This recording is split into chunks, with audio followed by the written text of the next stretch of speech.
stumbled into another episode of Critical Mess. It's the podcast where three dudes in the ad business talk about movies that critics and audiences do not agree on.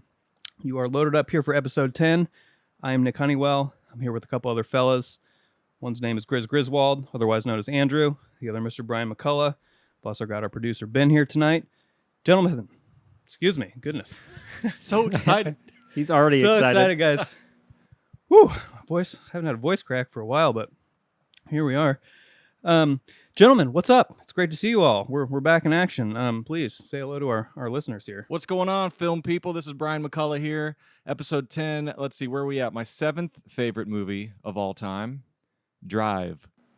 Ooh, great choice. Great choice. Yeah, Grizz here. I'm ready to go. This film was something back in 1999, so I'm excited to chat about it. 99, big year for movies. Sure, there's a great book about that, but we'll get into that maybe another time. All right. As always, we're going to start with a little icebreaker tonight. I actually didn't really prep, believe it or not, an answer for this icebreaker. I came up with it about 10 seconds ago, so here it is. I'm gonna lay it on you guys. What's your favorite movie that includes an animal as a main character? So you can interpret that question any way you like. Like, I mean, is Chewbacca an animal? Turner and Hooch. Turner and Hooch? No, I have no idea. I'm trying to think of an animal An movie. unorthodox answer. Mm-hmm. Anything coming to mind? I mean, I was a big fan of Free Willy for that one year when it came out, but I probably am not now. Did not hold up. Just recently watched it. Oh, okay. But I'm not surprised by that. Yeah. Boy, this is one that I really don't have an opinion on. Shocker. I guess I'm going to have to say Finding Nemo. Finding Nemo's a good movie. I mean, Beethoven's great too. I was a big fan of Homeward Bound, but again, none of these I don't think as an adult. Am I forgetting about something? I don't know. I just thought of Turner and Hooch because I just remember it being like on repeat as a child, and Tom Hanks was great, but that's all I can think of. Oh, Yeah. Man. That's a great one.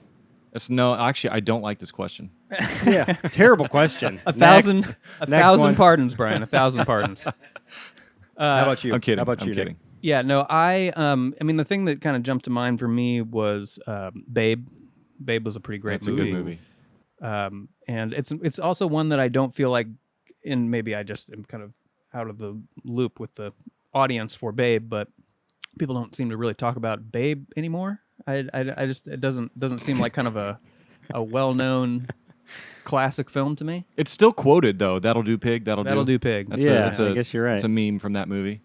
But yeah, people don't talk about Babe, and I do think it's a highly regarded movie for sure by critics and audiences alike. Yeah, I mean, it's a damn good movie. Damn good movie. Anyway, tonight we're talking about another debatably damn good movie, starring nobody you've ever heard of. It's a movie with a budget so small it couldn't finance a Toyota Camry. Did you guys see I did some writing before this? That's Pretty pretty good. Yeah, It's not bad. Thanks. I don't know how many $60,000 Toyota Camrys are out there, but That was his point. Is it couldn't? oh, I thought he said that. Well, okay, never mind. I totally Wait. missed that then. Oh wait, no, you're right. No, yeah. Am I right? How much are the Toyota Camrys that you're Well, looking first at? of all, the budget I saw for this movie was $35. Oh, there you go. Yeah. And Oh, I just looked before if and you're it said getting 60. a fancy Camry, I think it was like there was a range. I don't think there's an exact number. 60 might have but included marketing. Yeah, there was. I did do a little research into the budget on this, and from what I saw, it was as low as 35 to 50, 60 for production costs, and then another couple $100,000 for post-production stuff. I think including marketing. So Damn. ultimately, just actually producing the film costs somewhere between 35, 50, 60,000 tops. So, anyways, But even 10 times that is a very small budget movie. yeah, it's an insanely small budget movie. So anyways, the film in question, the suspense. It's the Blair Witch Project from 1999. Written, directed, and edited by Daniel Myrick and Eduardo Sanchez. Interesting, they also edited their own movie, which is pretty cool. The film stars Heather Donahue, Michael Williams, and Joshua Leonard. They are not the only people in the film, but they are, 90 to 95% of the people in the movie. And then we already talked a little bit about the budget. So one thing before we kind of just jump into this film and break it down, I want to give a little refresher about our criteria for the movies we talk about. So in order to fit into the critical mass paradigm, the movie must be fresh with critics and rotten with audiences, or vice versa, right? And the disparity needs to be at least 20% or so. We might cheat a little bit if we want to. So It's our podcast. We do what we want, right? exactly, we do whatever the fuck we want. It's our podcast. But anyways, general rule: It's Ben's podcast. 20%. It really is Ben's podcast. At the end of the day, let's Producer be Ben's serious here, podcast. folks. So, anyways, so what's Blair Witch rated out on Rotten Tomatoes? So it is a highly respectable 86% with critics. And the audience score, not quite so good at 56%. Certainly not terrible, but certainly also does classify the movie as rotten. And I have to say, I don't know about you guys, but I was a little surprised by the rotten rating among audiences. Did that surprise you all? I was very surprised. I expected this to be the other way around. But seeing as how this is our 10th episode, and we are doing our every 5 episodes, switching it up, high critic, low audience, this is a very fitting one, and we haven't done a horror one yet either. But yeah, I was shocked. I guess what I would have expected on this one would if it, like, just coming in fresh, I probably would have guessed something like 60, 70 or something like that. Yeah, I would think middle of the road for both, 60-60 or 65-65, something like that, where like it was a great flick here and there, but I don't think audiences quite resonated. I think the ending and like the whole abruptness to it just killed it for audiences in general. So, and I think where it ended up in the zeitgeist and how insanely successful it was, I think that is why it's remembered. It's not remembered because it's a highly rated movie, but that's why, and maybe that's why I was shocked, because I would have said, "Oh, Blair Witch Project is so big just because it made so much money and because it was just a game changer as far as cinematic experience, yada yada, found footage." But oh wait, it also has a high critic score, so that did shock me. Yeah, and something else that's interesting about this movie is just kind of I don't know how much you all want to talk about this, but it has a lot of interesting backstory, right? So it was written and created by the people. Or by people who were not established in the film business, right? No one had ever heard of these people, and most people still haven't ever heard of these people. It had apparently a 35-page screenplay, which we've talked a little bit about in the past, but it's usually a minute or so per page when you write a screenplay. So they had 35 minutes worth of material for a feature film. So much of this movie was improvised as well, which is interesting and unusual for a film that reaches this level of success. That's not a Christopher Guest movie. That's not a Christopher Guest movie, and that's you can say the level of acting talent was probably not quite up to that standard. Correct. I think that's where they won, was it was so impromptu that the acting didn't feel quite as much of acting. Like they just kind of went off the script quite often, so it made sense to me when I watched it. I don't think the acting was bad by any means, but it definitely felt just all over the place when it came to how these people felt and how they were portrayed and all that. It didn't feel cohesive in any way, shape, or form, but it's just tough. So, yeah, I had a couple of moments where I thought the acting was a little suspect, but generally speaking, for what they were working with, I thought they did a fine job. But, absolutely. Anyway, so another kind of interesting fact about this movie is they only ended up shooting 20 hours of footage for the whole film, which is kind of insane. That the movie ended up being a very breezy 82 minutes, but wow, only shooting 20 hours of rolling for that long for a feature film. That's crazy. So yeah, speaking of breezy, or maybe the opposite of breezy, we are very hot for this movie, and I mean that quite literally. It is hot as shit in here. It's got to be 80. It's humid. Indianapolis is cooking tonight, and we've This got our sponsor Modelo is really cooling me off quite a bit. we appreciate you, Modelo. Yeah, it is icing us down. The AC is off here because it's really fucking loud. So this is how we suffer for you. But we couldn't be happier to do it.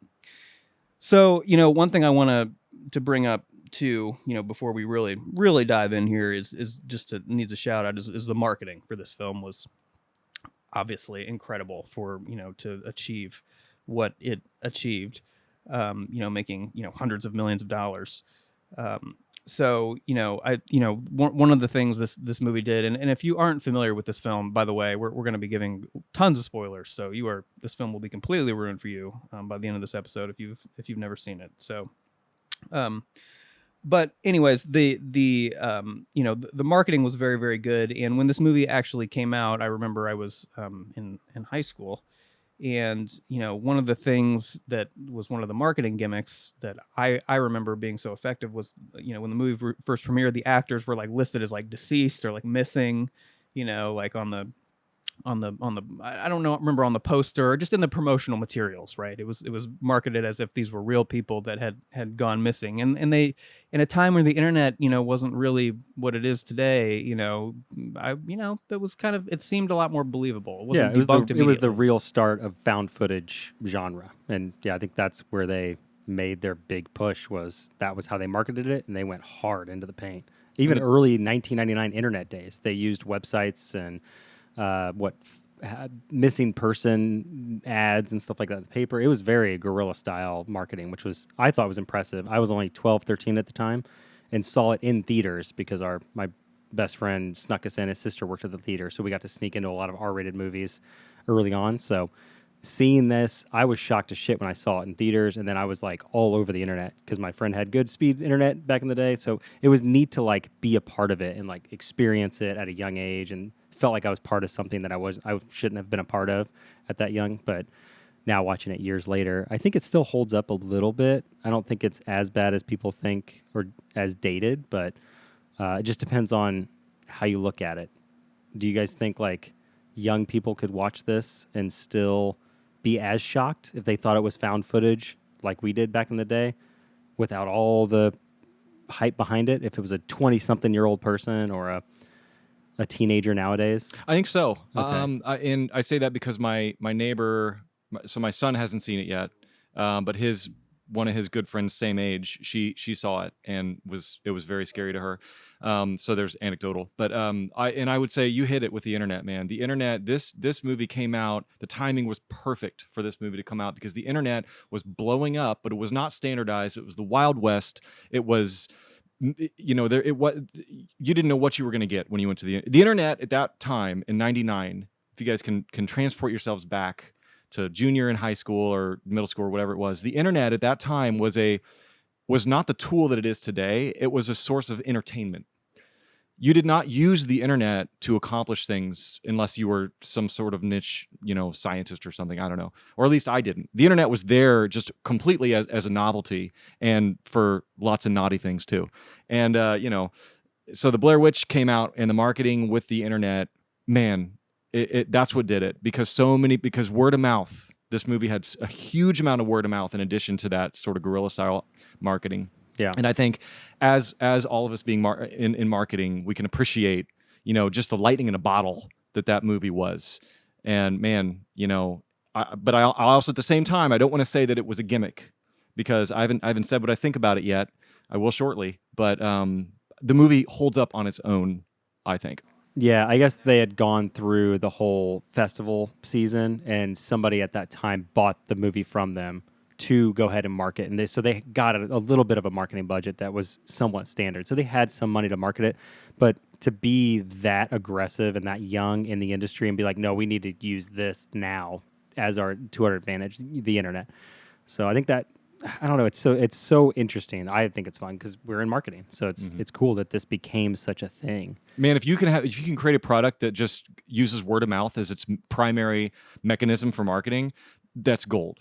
And I think that that's what happened here. And I don't have Box Office Mojo popped up. I'm not looking to see what the legs are, but I guarantee you this movie gained money week over week. Typically, a big budget movie comes out and it loses between 40 and 60% the first week, and then another 50% and drops after that. Drops. Yeah, this one I guarantee you was flat as heck. So same year, 1999, Sixth Sense did the exact same thing. It was, I think, what it is the audience reaction might have been the same with Sixth Sense. I don't know if it was as highly rated on the audience side for that movie as well, but it was the ending for this is so shocking for audiences and so different, and it's so open-ended. I think that's what created that, oh shit, like this is so much different, and that's, I think, why audiences did not like it, because it was that shocking for them. And critics thought it was so interesting because it was different at the time. It was new. It felt fresh. At least that's how I look at it. I don't know if that's what you guys think. We'll read it. We'll read some audience stuff here, but Yeah. we should probably talk about what we thought about it first. Yeah, we will do that. I mean, bottom line though is, I mean, if you're 300 to 500xing your investment, you have done something. This very, was very one of the special. greatest returns, ROIs on a movie in history. It would have so to it was be, one of yeah. the top two or I think three. Star Wars is number one still, because Star Really? Wars was an independent movie. Yeah. But this is up there with that. Maybe not percentage wise. Yeah, maybe no, just money wise. percentage-wise, this is, Percentage wise, like, this might be astronomically more larger. than Star Wars. But Yeah. Star Wars was like 400,000 budget, and it just like, I mean, it's still making money. Yeah. So That's true. So let's get into, let's provide a little context here for our listener about when we first saw this film and how many times we've seen it subsequently. Yeah, I kind of already teased it, but you can go ahead, Brian. Oh, I think we hit on it. I was a junior in high school and went and saw it in the theater. Was swept up in the spectacle along with everyone else. I mean, I remember that year, like you were talking about a book being written on 99, or just like best movie years. 99 is up there for me. It has some of the most sort of game-changing movies to ever come out. You've got The Matrix, Sixth Sense, and Blair Witch Project are three that we just talked about. Fight You've got Club, Fight right? Club came Yeah, out that Fight year. Club, yeah. You've got all these movies that were like, I don't know if it had to do with just the changing of the millennia and everybody's just like ripe for like new things or what, but the year was insane. And out of all that, American Beauty, right, wins Best Picture. That I just, know. I mean, I know. I mean, it's a lot of good movies. movie, but a good movie. Geez, it's nothing compared to that other stuff. I mean, Yeah. nothing. Well, so I saw it then, and I think I watched it one time after that when we were first married. So this would have been like 18 years ago, and then I watched it for the third time a week ago in preparation for this podcast. So 3 times. Man, yeah, Chris? no, I was way early on. I saw a lot of R-rated movies and movies I should not have seen at a very young age, like RoboCop, Terminator, Predator, all those movies I watched very young. So this was one that, having a friend that worked at his sister worked at the theater, we'd always go and sneak in and watch double features throughout the day or in the summer. So this was one of those because it came out in May or June, something like that. And so getting in there at like 12, 13 years old, seeing it, that was a big shock. And then having access to the internet with him and his household, going back and like researching as much as we could, it felt really cool. You felt like you were part of the experience. And something about movies, and I have Interstellar up there as one of my top movies of all time. And I think it's the number of questions that it leaves you with, and the things you question about life and interesting things, all that stuff. I think that falls within this film. I think it's like, there were so many open-ended things about it that made me wonder more and ask more questions. I find intrigue in that with any movie, so especially at a young age. How about you, Nick? Yeah, I saw it in the theater shortly after it came out. I was certainly swept up in all the hype, and I saw it again a few days ago when I watched it. So 2 times. You are listening to Critical Mess, and we are about to rate this film. I'm gonna start with you, Brian. 75. Fuck, we were close. And give it just No, we weren't. I thought you hated it.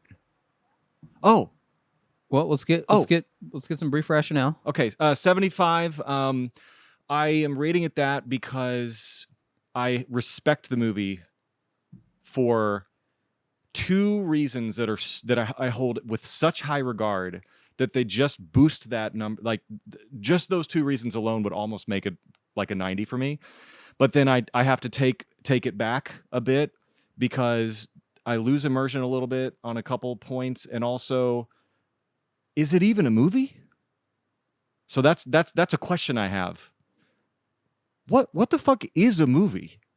Because like apparently this is a movie. Structurally, it's obviously very different than normal. Structurally, it's not a movie. Beginning, middle, and end. I guess you could technically have this, but it was beginning was them getting ready, interviewing people, them in the woods, act 2. Act 3 was the 10 minutes or less in the final act where they're in the house.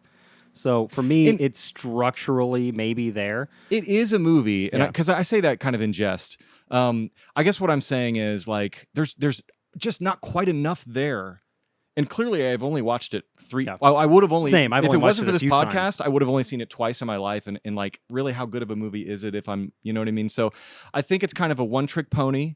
but I think it really does exactly what it sets out to do. And there are two reasons we'll get into that I just respect the hell out of this movie for doing. I'm so happy that this movie exists for these two reasons. So anyway, you go ahead. Yeah. I got to go with 73. Whoa. Yeah. We were so close. We were very close. We're going to hit it one of these times. I had 63, 73, and I think I'm going to go 73 just for the fact of I do think it holds up. I know Ben and I talked about this a little bit, and he gave it just glowing shit reviews for the entire night that he watched it and texted me the entire time. But it's funny that I do think it held up. I think it kept my attention enough that it was like, it's so strange. It just like I felt anxious while I watched it still this many years later. And so having that tingling like reaction, like you see like, what is that new, what is it? Jim, what is it with Adam Sandler? Uncut Gems? Uncut Gems. So that anxiety-ridden, like, always on, always something, like, always at the edge of your seat kind of thing. I still felt that with this film. Frenetic. Yeah. Maybe, right? Yeah. So something about it made me still pretty anxious, and I think brand new kids, teenagers, young 20s may still watch this if they have no idea, and it's been long enough that they wouldn't know all the zeitgeist that we know. I think they would still probably be kind of freaked out by it if they thought, oh, fuck, is this real? Or is this, like, did this actually happen? Without all the internet stuff that we had back in the day where it's like there's the virality of it and people are reading these articles and missing person things. So I think it still holds up. So, yeah. 73. Nick? Yeah. Well, Drum first of roll. all, I just want to thank our sponsor tonight, Modelo Especial. #1 beer in America now. I don't know if you guys know that. Oh, is Wow, it really? Modelo? With Bud Light taking the dive, Modelo is Modelo? #1 in America. I could not believe that either. Pronounced our actually. sponsor wrong. I called it Modelo. I don't even know if I'm doing that right, by the way. How the hell are they #1? I don't know, but I thought I was like kind of cool, like getting Modelo or however the fuck you say it. Anyway, but I'm really just a sheep. I'm a common tool. I have no personality. This is just some boring ass basic fucking dude beer, I guess. But anyways, I still like it. I respect and we it. love you, Modelo. Actually, this is not basic shit. There's a reason this is popular. It's cooling me off. You know, I'm less sweaty than I would be without it. Cooling me right down. Yeah. Modelo, the good shit. Anyway. So I am going to give this movie a 71, guys. Oh, So we are. This is going to be a boring episode, I think. you guys, are our cycles aligning? Yeah, I think so. It's something that like time. that. Yeah, I echo a lot of what you both said. I enjoyed it. I think the thing that really raised the rating for me was I was very kind of inspired by this movie and what these people were able to do with such limited resources and to really succeed. I thought that was pretty cool, and in a way, I'm kind of shocked that's not more common these days, especially with everyone having a high quality camera in their pocket, you know, that more people aren't able to come up with creative ideas like this and film great movies really cheap. And you know, I say that and I probably don't pay enough attention to, you know, places where people are releasing these kinds of movies, and there's probably more good stuff than I. You've got movies like The Florida Project that come out that Sure. are very low budget, and they literally star non-actors. Now, of course, that one has Willem Dafoe, so you know it's kind of takes What out a of that realm. non-actor he is. But the rest of the movie, I don't think any of them are real actors, and you know, so there are some, but you're right. It's like how is there not more of this? You know? Yeah, interesting. So let's get into some of the reviews. Yeah, I actually wanted to read the critic or the audience reviews first, and I'm going to read one. And these are randomly selected now. So what I do is I go on Google reviews, and this has a 3.2, by the way, on Google reviews. So I think this is the second lowest Google review movie that we've done, behind I think maybe The Last Jedi, which I still maintain was review bombed. But you know, that's contentious. But anyway, what I'm going to do is I'm going to look at the audience reviews here, and I'm going to find the one that has the most upvotes. And it's a 1 out of 5 star review that has the most upvotes. 91 people have upvoted this. Jeez.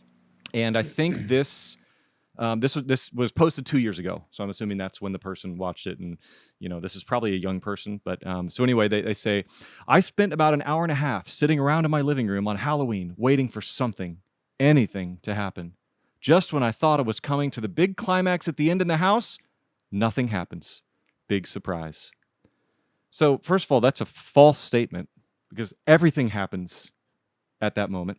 And second of all, that brings up a point that it speaks to one of the reasons that I love this movie so much. He talks about some of the plot points, he or she or they talk about some of the plot points here, throwing away the map and things that they thought were inaccurate or unrealistic.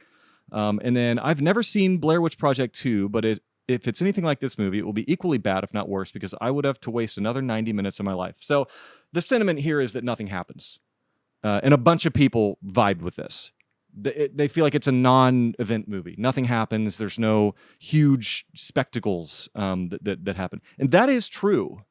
But where I disagree is that takes it down to a 1 star. Well, can I say something quickly about that? Yeah. Because I think it's interesting. And that's that.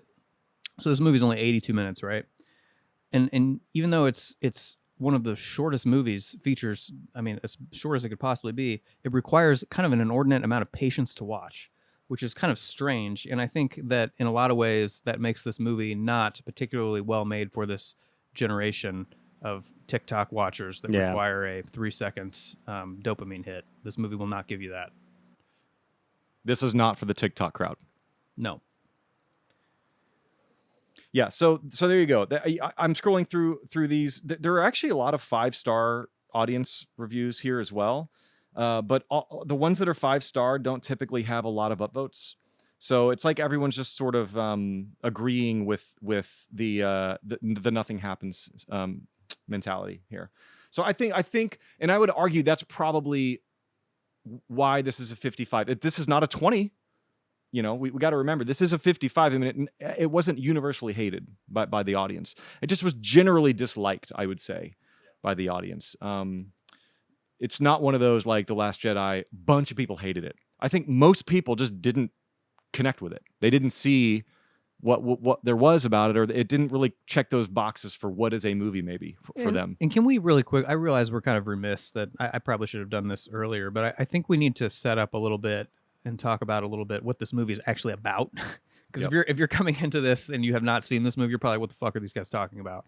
So it's a really simple premise. It's basically 3 documentarians go off into the woods in Maryland to investigate this local myth of the Blair Witch, which means a lot of different things to a lot of different people. And that's part of the setup of this movie, as they go around and they interview people in the local town about, who the Blair Witch is and their experience with the Blair Witch and any anecdotes that they might have about the monster. So one thing I did want to bring up quickly, though, and ask your guys' opinion on it, because I just thought it was a little interesting nuance to the film, was in those initial interviews, there were a couple of different stories given about the origin of the Blair Witch, and one of those stories was about like a literal person who lived in the woods and was like torturing kids, right?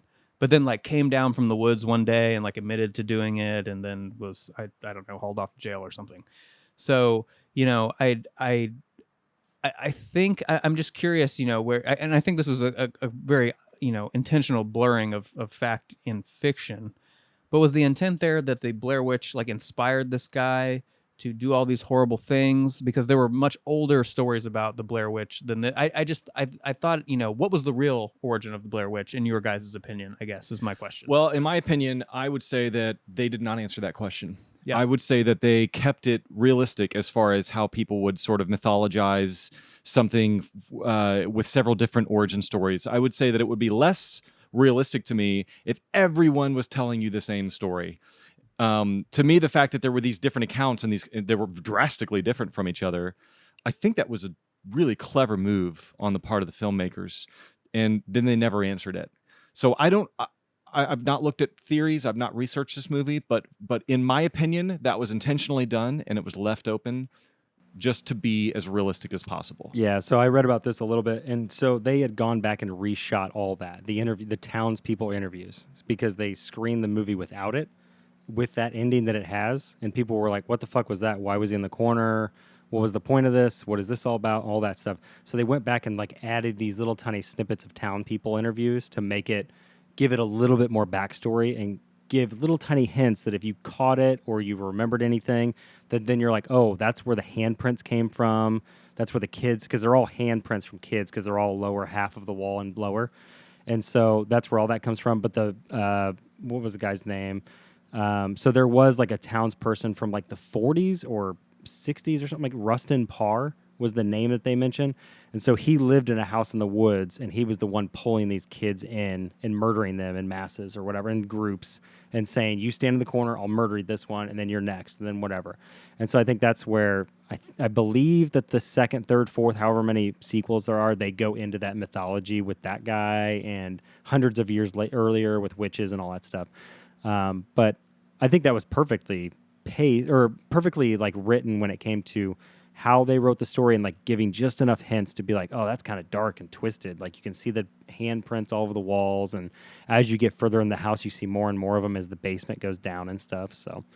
So I think we were talking a little bit a minute ago. I want to jump back to it for a second to the reviews. Brian, did you have any other ones that you thought were worth? I guess I would just point out that I think the critics sort of agree with the notion that this movie is a pure, simple, straight ahead, knows what it's trying to do type of movie, and I don't think that they discredit it for nothing happening, as it were.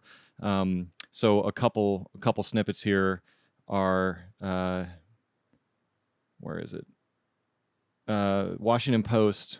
The Blair Witch Project is the scariest movie I've ever seen. Not the goriest, the grossest, the weirdest, the eeriest, or the sickest. Just flat out the scariest. Interesting to sort of dissect different types of scary, so I thought that was interesting. And then Baltimore Sun, this terrifying ghost story is guaranteed to haunt film goers long after they've persuaded themselves that it's only a movie. So that speaks to the sort of realism of, wow, could this be real? Kind of like Paranormal Activity did as well. And then Rolling Stone says, I've seen the new face of movie horror, and its name is The Blair Witch Project, a groundbreaker in fright that reinvents scary for the new millennium. So that's kind of what we were talking about with this sort of like newly reinventing cinema here. So I think they're crediting it for its ingenuity and just for it being very scary. And I have reasons why I think this movie is so scary, but can I that's give kind of the critic's sentiment. Just a little nuance to the word choice there that I want to comment on is using the word scary a lot here. And to me, I did not think this movie was very scary. I guess I wouldn't describe it as that. I thought it was full of dread. It was ominous. I thought it was ominous, unnerving. Like it just I thought it was felt, unnerving, dreadful. I thought but those are all good words. But I thought like a movie to me, like if you were just going to go like classic scary, like Halloween, I think is a much scarier movie than this is. Well, how do you define scary? It's like the word love. Right. It is. I'm curious. How would you guys define that semantics. word? Scary. What does it mean if something's scary? I think it's the mystery that got me in this film. Like it was just enough mystery that I was like, what in the fuck is going on? Like, what does that mean? Or what does this mean? Like, just the fact that like they didn't know what was going on. You could tell, you could feel the fear in their voices, and as they're running through places and then through the house and stuff like that, you can see that they're like progressively throughout the movie, they got nervous or scared that they were lost, and then they get happy and goofy, and they're getting like, that's when their brains started to turn after they've been in the woods for 3 or 4 days, and then they start to get scared again, and you're like, okay, this is the up and down and like that, the unevenness of it, and like that just felt just ominous to me. It just felt really like creepy, and like it got me to a point where I'm like, this is really dark. Like these people are really like they're really lost in the woods, and they're freaked out that they're not going to make it out of the woods. So like that's what got me. I don't think it's scary is the right word, but I need to rewatch Halloween because that was referenced a lot in different articles that I read about this, and how that movie was like scary beyond belief. But I feel like I go back and watch these old horror movies, and I'm like, that was fine. I feel like there's far better movies nowadays, but I think Exorcist was more creepy and disturbing than I think Halloween was. That's the thing, though. Is scary? What other words do you attach to scary? Does scary mean literally it scares you in that it invokes fear within you? Yeah. Like what is the emotion? I guess to me, that? scary has to. I don't. This is just bullshitting here, but scary's got to pay off a little bit more than I feel like this movie did. Like something you don't ever, and that's why I really go back to the word dread. It's really dreadful. and dread filled, but there's not a lot of like scary stuff that happens. I mean, it's some, twigs snapping in the middle of the night and a couple of piles of rocks. I mean, it's not that scary at the end of the day. I don't know, man. I see what you're saying, but that's the scariest thing that can be is your imagination. I get that argument, but I think Halloween has a better balance because it shows me you literally see some people get stabbed to death in some crazy fucking ways, but you also see there's just a lot of just slow building tension in the same way that it has Blair Witch. It just pays off in a little more direct way. Yeah, I think it's like when you're watching Blair Witch, it wasn't until that last 10 minutes in the house where I was like, my body's tensed up. I'm like, oh, okay, like now there's something going, like I'm really getting a payoff from this film. Yeah, and I will say the last 10 minutes is pretty scary. Yeah, and that then works better. You look at like Halloween, then you're like tensed up every time that dude, like Myers is like chasing after somebody with a knife. You're like, dude, he's like right there. He's going to stab this person to death. And you can only imagine what that would be like to be stabbed to death from, So I don't know if that feels like more like those are scary moments that I'm like interjecting into a film throughout. It's almost like I wonder if you're interposing the term like jump scare for scary. Yeah, I don't know if it's jump scare because jump scare is just like immediate, like you get it and you feel it and that's it. I've always thought that trope is very odd, like they just do it with sound or they do it with something that's not natural that happens. And I think jump scare implies cheap, right?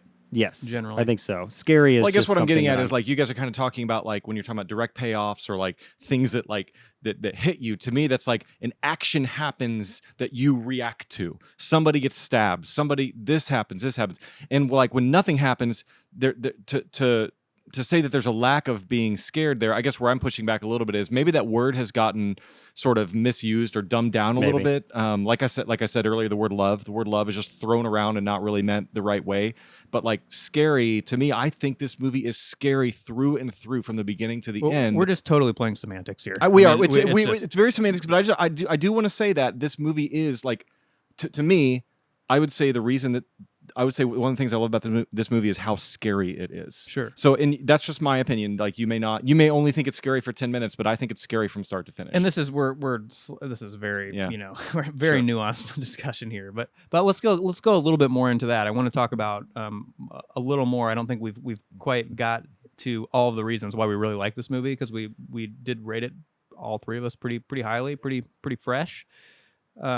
So the one thing I said earlier. You're listening to Critical Mess, by the way, and we thank you for listening. The one thing I brought up earlier that raises the movie score is kind of just how inspiring it is that they pulled this off. That's a big part of it. So we've covered that. I think that this is a simple thing, but 82 minutes. I appreciate a brief movie. I really do. I can go for the 3-hour films when they earn it, but generally speaking, I like a brief movie, and this was that. I thought the acting was pretty good for the inexperience of the actors. I didn't think it was great, but I thought it was good enough for sure. And, I think overall the big thing maybe why I give this movie a pretty good rating is I think it's got a really good premise. It's got a really interesting, cool, creepy premise that works well, and they pull it off. So I don't know. That's my quick rundown list of why I think this is a good movie ultimately. These are the 5 reasons why this movie is both truly scary and good. Number 1, the lack of a musical score. There is literally no musical score in this movie, okay? So if you're going to have a found footage movie and you're going to want to keep intact as deep immersion as possible, you don't put a score in it. So kudos to those guys. It is just tense. It's like those moments in movies like Saving Private Ryan, the storm on the beach. There is no music. John Williams could have scored the heck out of that, and he didn't. He knew when to bring it back because that's when you get suspense, and this movie has no score. Number 2, maybe the most important, relying on our imagination. If you can keep the imagination active as long as possible in a movie and not blow your load on whatever the thing is, because let's face it, that's when movies aren't scary anymore. Unless they're like a psychological thing like The Shining or whatever, where it's like there is no sort of thing to see and it's just like dread all the way through. Most horror movies, the thing happens, you see the thing, you see the monster, whatever, the tension is released, and now it turns from fear to sort of action, right? This one, it relies on your imagination till the last frame of the movie. It never shows you what happens, and I kudos for that. Another reason Paranormal Activity is also very scary and why I like that movie. This one did it first. Number 3, I love the intertwining of the real sort of New England witch lore. That's a scary thing because it really happened. That really, there's a lot of lore around it. We don't, there's a lot of fiction, but that time period and the Salem witch trials, yada, yada, all that stuff, the old puritanical 1600s, New England, that lore being based in reality connects it to fiction. And you're like, oh, maybe this is real. I like the atmosphere that provides. Number 4, I think the familiarity of the woods. And again, I'm gonna go to Paranormal Activity. The whole thing takes place in a house that was like exactly the same house that I lived in when I watched it, which is why it was so scary. Well, this is the woods. We've all been in the woods. Everybody's been in the woods.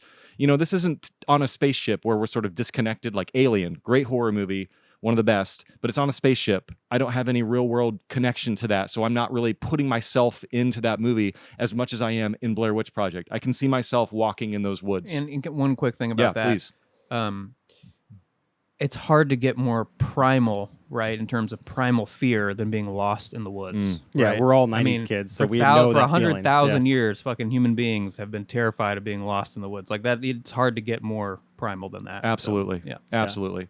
And then number 5, and this is one of the 2 things I talked about it being just elevating this movie, and I respected the hell out of this.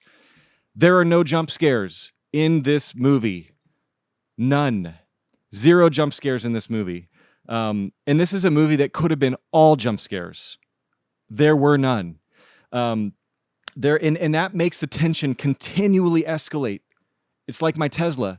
There's no gear shifting. It just continue, and it never lets up. And this movie, and I think that serves to make that final scene so scary, is because you are literally on the edge of your seat by then.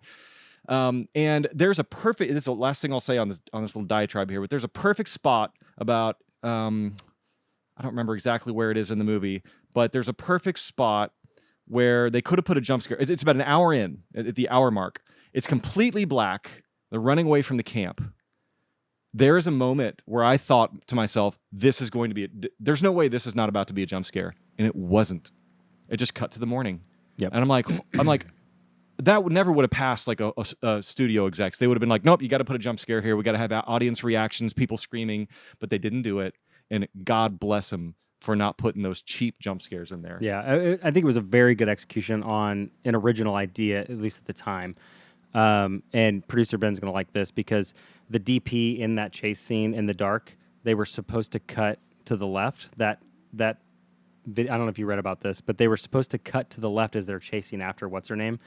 And show the witch in all white on a hill. And they didn't do it. They continued to chase her and keep camera on her. So was that a mistake or was that intentional? It was a complete mistake. They had it and they shot it and they did it in another scene and they cut it to be more ominous and wait for the payoff at the end. And so that was a funny thing that they had it all set up, they had it all lit, they had it all ready, and apparently the guy just kept running through the woods instead and forgot to pan to the left. And so you see him like running. I mean, you imagine just running through the dark in the woods, trying to shoot somebody from behind, and you're just like, it's just pitch black. You can barely see her in the lit. And so I thought it was very interesting. I thought the acting was good, but one of the interesting things about the production of it was those 3 actors, the producers and directors were actually not in camp with them. They stayed far away, and they would check in with the actors or write them personal notes and give them to them on day of and say, these are notes for you specifically. Hit on these few things however you want to, and then you guys shoot this yourselves. There were no third-party cameras. They all held these, and they all shot them themselves in the camp or in the woods by themselves. So that's where they kind of sat outside of the realm of this actual experience. So I thought that was really interesting, that how they shot it and how they got to this point was, I think, why it felt so real to me. So All right, guys. So, um, I think one thing I like to bring up in these discussions is the thematics, and what the theme is of this movie. And I think you can go in a few different directions with this, and no wrong answers. So let's talk about this theme, and what the theme is for this movie, because it's a very simple movie at the end of the day, right? But what is it? What is it, guys? And I'll start with once again, I didn't really think about this particular question before I asked it. So, but the thing that kind of jumps to mind, and it might be a little bit of a stretch, and I'm not sure this is what you guys are going to say, but maybe it is. Who knows? But the general idea of the theme of being like, don't fuck with nature, which I think is an interesting idea, or maybe a more eloquent way of saying that is respect nature, and nature doesn't give a fuck about you, right? When you're stuck out in it, you're just kind of part of it, and it will, bury you and demolish you ruthlessly, because nature doesn't care about you. And I just think that is, clearly what happens in the movie. And I know there's this big supernatural element to it, but at the end of the day, these people died out in the woods because they didn't know how to survive out in the woods, and the woods buried them. Now, how much of the supernatural part of that was real or not real, I don't know. But anyways, there's a shot at the theme. Yeah, absolutely. And I think there are definitely undertones of that, overtones, if you will. I would say maybe another one you could say is like sort of the power of the imagination. I don't know if that's a theme, but that element is really relied upon very heavily. And I'm not just talking about us as the watchers. I'm talking about like within the movie, the world, the power of the imagination. None of them ever really see anything, but they're going crazy. They're going crazy Sure, out there. yeah. They literally all start to go crazy because they're imagining. I mean, they really are hearing sounds and things outside of their tent. They're really seeing those little bundles that are kind of placed places. But still, that's all. The reason that stuff's so scary, you can hear a sound outside of your tent and you go, oh, it's a raccoon. Or you can see a bundle of something somewhere and go, oh, that's a bundle of something. It's not hurting me. It's the imagination. You're assigning all this value on the fear value on all of this stuff. And then, with the town and the lore and the interviews and all that, just sort of like, I don't know, maybe it explores like humanity's fascination with the macabre, or humanity's fascination with folk tales. I don't know. I think it was maybe like Heather's like addiction and like drive for her passion for what she wanted to do with this, and she at every point she was filming like that, and she even like they turned the camera on her and she's like, "This is all I have left. Like this is everything I have, and I'm putting all of it into it." Even when they were like, "We were legitimately lost. We need to like stop doing what we're doing, drop all the camera gear, and just get the fuck out of the woods." Her drive to continue to document, even when they're in the house at the very, very end, and they're just lost as fuck. They hear their friend screaming in the basement. Their other friend is going absolutely nuts. Was it Josh or the other? Josh, or Mike, and Heather. Mike.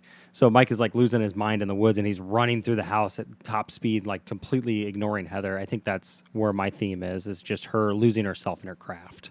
And I think that's kind of interesting.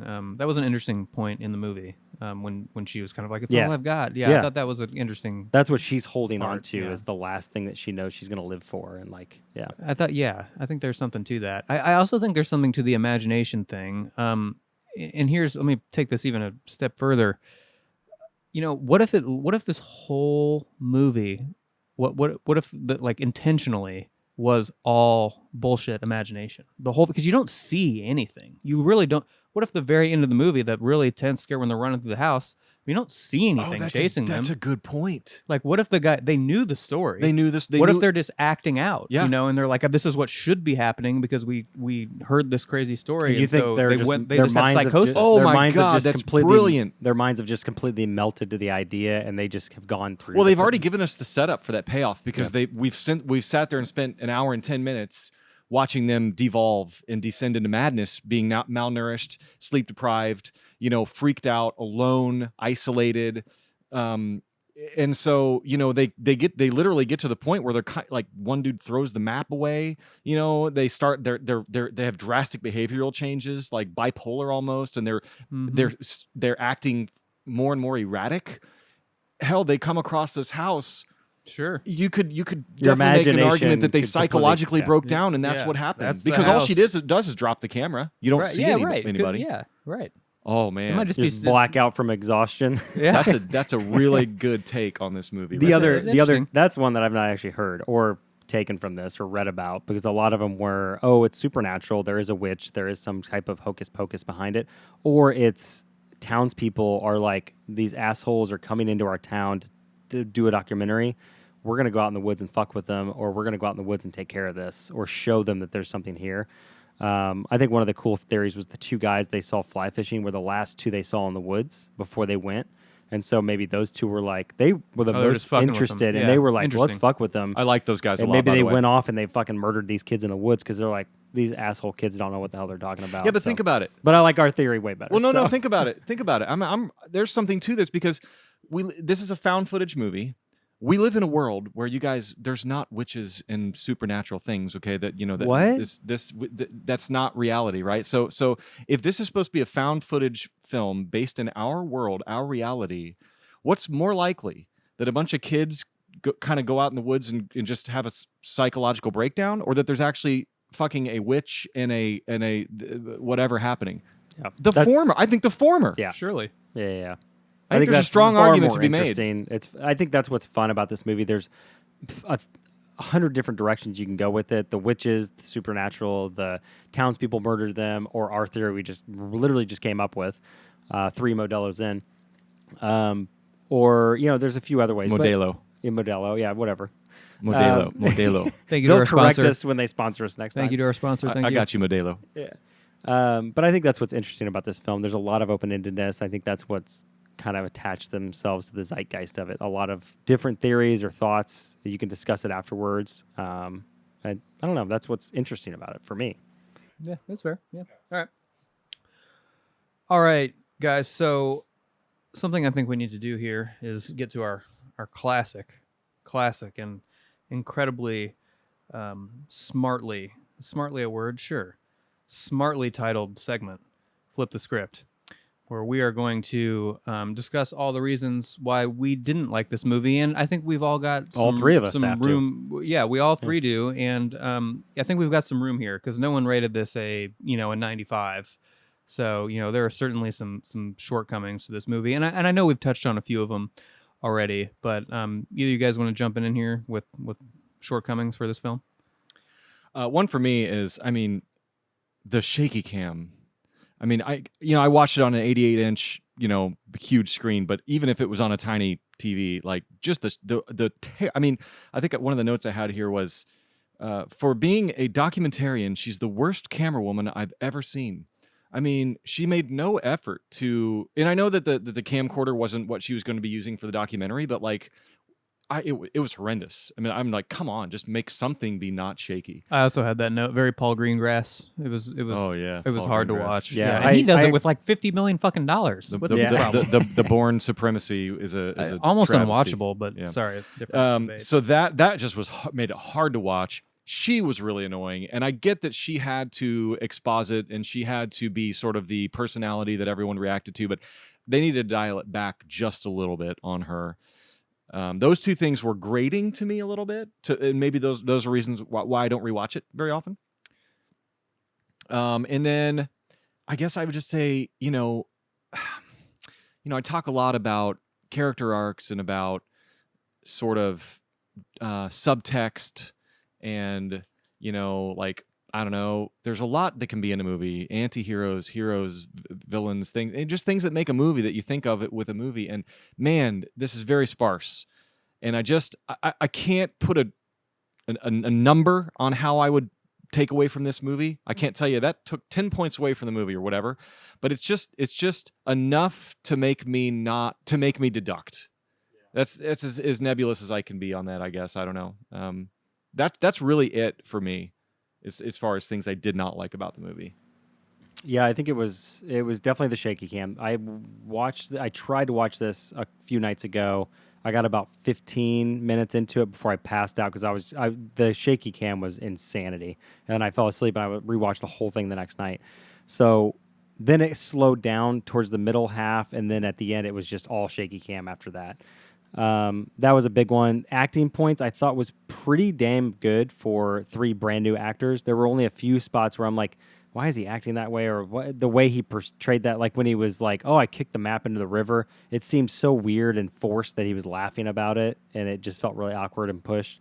But I think those were really about it, other than there were a couple points towards the end, especially that last scene where you could hear her screaming from another room, it seemed, as if it was still on the other person's camera, the Josh's camera, I can't remember, Mike's camera, and it looked as if they took another person's view and he started walking slowly with the black and white camera down to the basement while she's still hysterically screaming, as if someone else took the camera at that point. And I felt like, why did it take me out of this moment at the very end of this film? And you could hear her audibly screaming from another. Like they took the audio from the one camera of the guy running into the basement and flipped it in. But other than that, I just took off a handful of points for that. So I don't think it was anything crazy. So.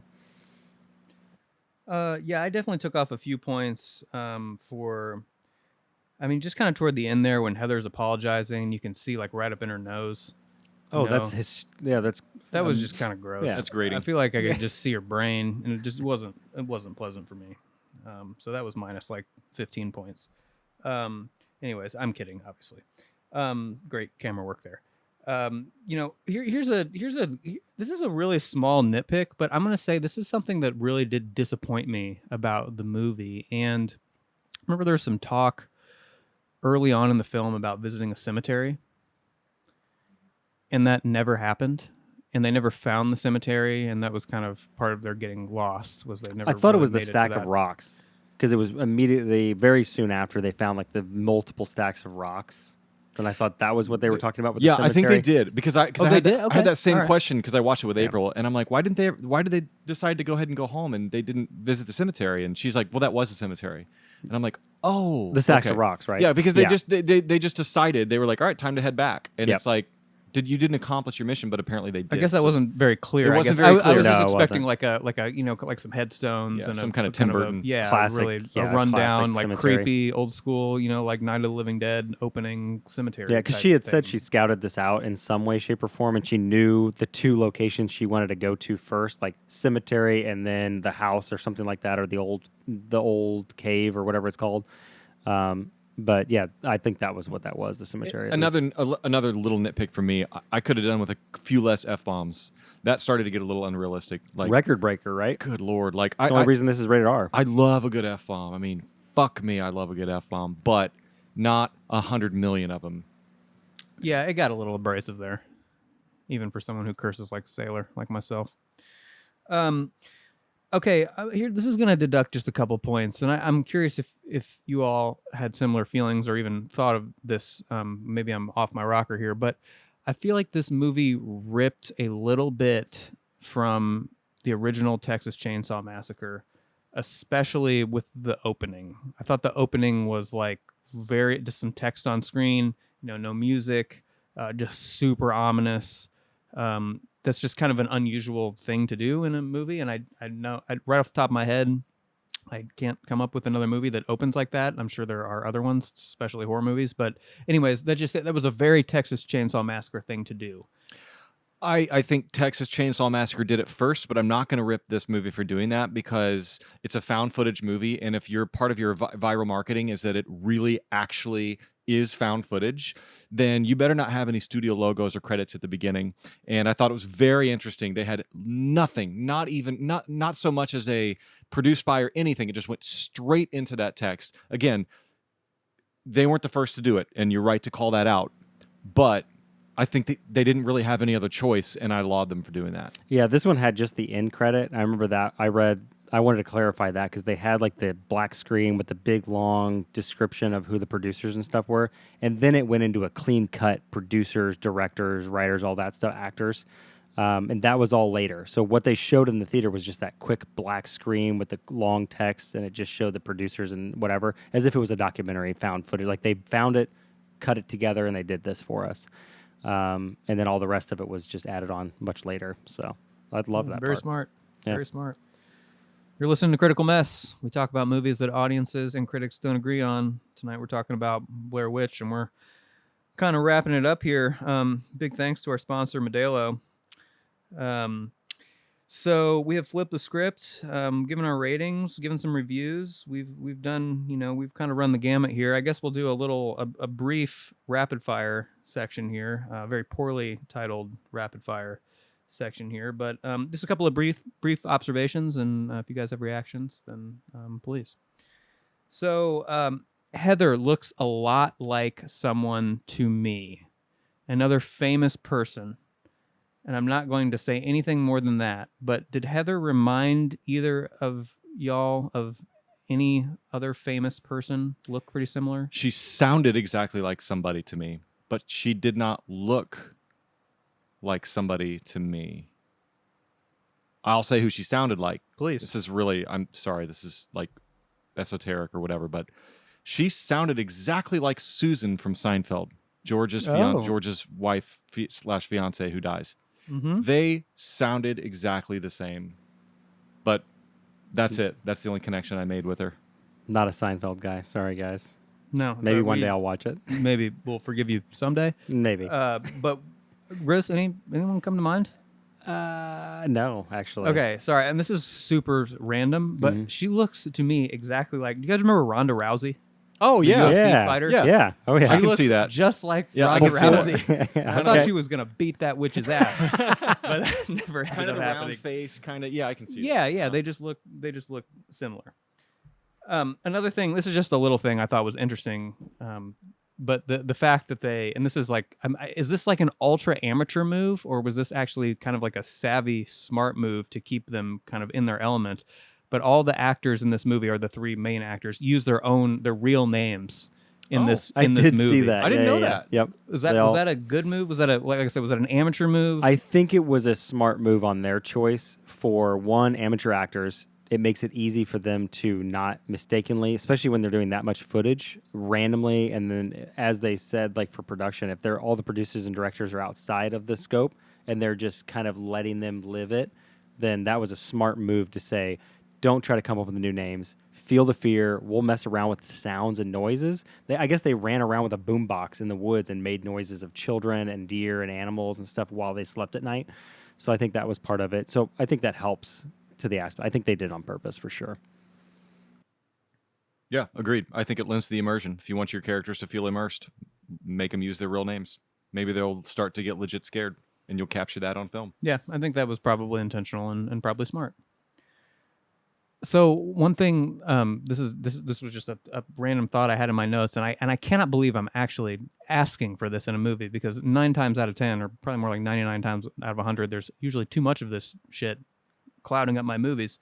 But I was a little maybe disappointed or surprised that there was no sexual tension in this movie in between Heather or either of the guys. And what do you mean? The hotel scene where they're all drinking a bunch of beers and she mentions, "Oh, I've never been in the woods with 2 guys before."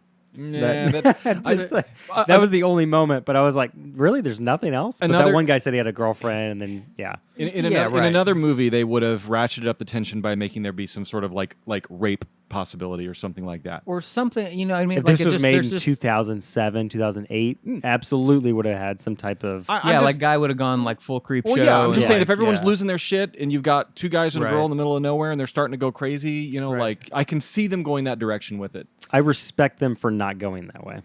But I don't know if I have an opinion about that. But even if it wasn't like the sinister direction, it was just like Josh and Heather. I thought Josh and Heather actually were going to have a little bit of a thing early on. Kind of seemed like it maybe, but definitely not at all. Yeah. So again, they just simplified the hell out of this movie. Yep. Did you guys ever read Scary Stories to Tell in the Dark when you were a kid? Oh yeah. This movie felt like a movie length story right out of that book to me. Yeah, it kind of did. That was a scary book for whatever age I was when I was allowed to read that. But that book scared the shit out of me. We just bought 1, 2, and 3, and we're reading with our kids, and they're not that scary. No, unfortunately, they were so scary to me though when I was a kid. I was so excited to read them as an adult. I'm like, oh, I can't wait to read these to my kids. Are they not scary?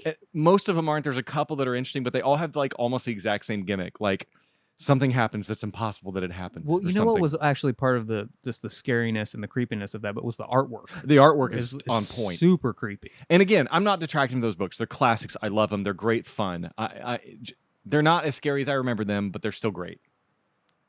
Yeah, I totally forgot about those. That is funny.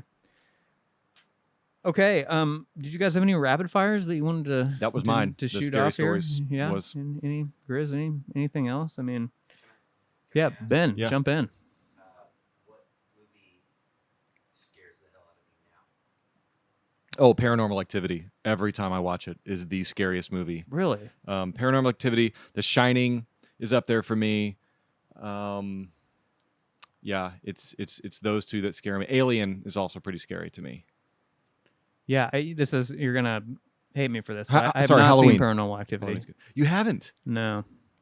By far and away. Wow. Paranormal solid Activity watch. is scarier than every other scary movie combined. I maintain Wow. that to this day. I could not sleep the night I watched that. I couldn't sleep. I was convinced there was a demon in my house, and I am like most practical guy. I don't believe in any of that ghosts or whatever. And like that movie changed me. Wow. I Wow. will. It's been on my list for a long time. My girlfriend has tried to get me to watch it many times, and I will. I would eventually. not recommend that movie to a lot of people because I feel like it can be a little too close to home. Sure. Potentially. I think I think some people just don't care about it at all. It bounces off of them. They're like, Yeah. it wasn't scary at all. But it just depends on who you are. If it's so I always say something that freaks me out the most or scares me the most are movies that can actually happen, like crazy people that want to go nuts and murder a bunch of people, or if it's supernatural. No, if this movie scared me at the time, and it still scares me. Like I still got kind of creeped out by it. I think it's because of the open-endedness. Like you don't know if it's townspeople, you don't know if it's supernatural, you don't know if it's this or that, or if they just went nuts. But I think Hereditary was a recent one that I watched where I'm like, other than the supernatural aspect at the very, very end where it started to get a little bit different, but the whole movie, you don't know if this person's just going absolutely crazy. There's like the scene with the daughter, the sister, and that stuff, like those things can happen, and those things creep me out the most. Paranormal was definitely creepy as hell, but it's not something that I fear at night. It's, a breaking and entering or like a mass murderer or something like that can just end anything at the moment. So I think that's where movies are more realistic. That's where it really creeps me out, where like that can actually happen tomorrow. That's where it gets me. I forgot about one. We talked about this earlier. Midsummer. To me, that movie probably filled me with the most dread of any Yes. movie. I'd say Paranormal is the most acutely frightening. But Midsummer's very. You know, very they're dreadful. re-releasing it here very soon in theaters with a lot of added footage. Oh, Midsummer? I just saw that like Oh, 2 days cool. when I was at the theater like 2 days ago. I saw posters for Midsummer with Oh, the cool. extended director's Wow. cut. Yeah. That was the movie where I discovered Florence Pugh. Big fan. So, Nick, you didn't answer. yeah. I will answer that. Scariest movies. So, I think a movie that holds up really well, that is still a really scary fucking movie, is 28 Days Later. Really very nicely balanced horror movie. We talked about jump scares a little bit. It's kind of, defining jump scares. It's kind of got jump scares, but I feel like they're just really well earned in that movie. So that's a great one. I think that in terms of, once again, I know we were messing with semantics with the word scary, but a movie that maybe is not embodying scary, but more of that kind of dread and suspense that I think is just absolutely brilliant. One of the greatest movies of all time is Silence of the Lambs, which is, very, very scary, but not peak scary, but, kind of, we've been over that. And then the other one I will bring up that is maybe, Grizz, you said earlier kind of, sometimes when you watch older films that, they just don't maybe hold up as well because, they inspired a lot of stuff that maybe did it better subsequently. But one movie that is an older movie that I think still just kind of scares the shit out of me, and I will say why it does. And it's also a movie with, I guess there are some jump scares, but once again, I think they're pretty well earned. And I will also say the reason is a big reason why this movie scares me is because where I originally saw it. Like I literally saw this movie for the first time when I was like 11 years old in a cabin in the middle of the woods, like in the middle of nowhere. So it was frightening. And that movie is Night of the Living Dead. Yeah, The I knew original, you were gonna say- the yeah. black and white. That's great. George Romero. It's a great movie. And once again, if you see it when you're 11 years old in the middle of a pitch black woods in a cabin, it will scare the shit out of you for life. So, anyways, great question. Nice work, producer Ben. Those are the answers. Yeah. All right. Well, this has been a vigorous and thorough discussion. Should we give closing thoughts? of a or- good movie? Yeah. Let's give some closing thoughts. I guess Let's do my it. closing thought is that I was a kid with a camera with my friends making movies in the woods around this era, and we couldn't do this. Now, granted, we weren't adults, but we had the same tools at our disposal that they had, and I guess my takeaway from this movie is, look what they were able to do with nothing. They had a camera and some people, and they made something that is indelible and will forever kind of be, on the Mount Rushmore of sort of movies that changed cinema. And, wow, there's something to be said about that. And so I herald the movie for that. And yeah, I'll probably never watch it again, but I would agree. but it's great. Yeah, I think obviously huge respect to indie filmmakers, like you said. I think this was a very good execution on an original idea, and it definitely had a lasting impact on me. I've watched it back in '99, probably 2000 era, and then hadn't watched it since. So it's been 20 years, and it still creeps me out. So well done. So I'm once again going to echo both of you guys. I think it's very remarkable what they accomplished, and also I think it's worth mentioning just how simple it all was. It was a very simple premise, a very simple idea, and yet it worked really brilliantly. I think at least partially because they didn't overthink it, and it ultimately became a genre-defining film, and that really shows the power of a great idea. So I will say, ultimately, probably not a truly great movie objectively, but a very important movie and a fairly entertaining movie that's good in a lot of ways that I probably also will never watch again. Good chat. Yeah. Good chat on Blair Witch, guys. So please join us next time on Critical Mess. We're going to be talking about the original, the OG, Teenage Mutant Ninja Turtles film. We're all very excited about that. I'm hyped. Yes. April O'Neil, Casey Jones, all the dead artists. Right. Donatello, Michelangelo. Yeah. Yes. Yeah, we're back to this will be episode 11, so we're back to our normal low critic, high audience. So that's right. Which is really surprising. This movie, like Hook, really surprised me, and I can't wait to talk about it because boy, do I identify with this movie quite a bit. So, a very warm and hearty thank you to our listener. We appreciate you. Thank you very much. We'll be back again with another kick-ass, amazing, brilliant episode for you here in a week or two or whenever we feel like it. So, thank you guys. See ya. Later, gang.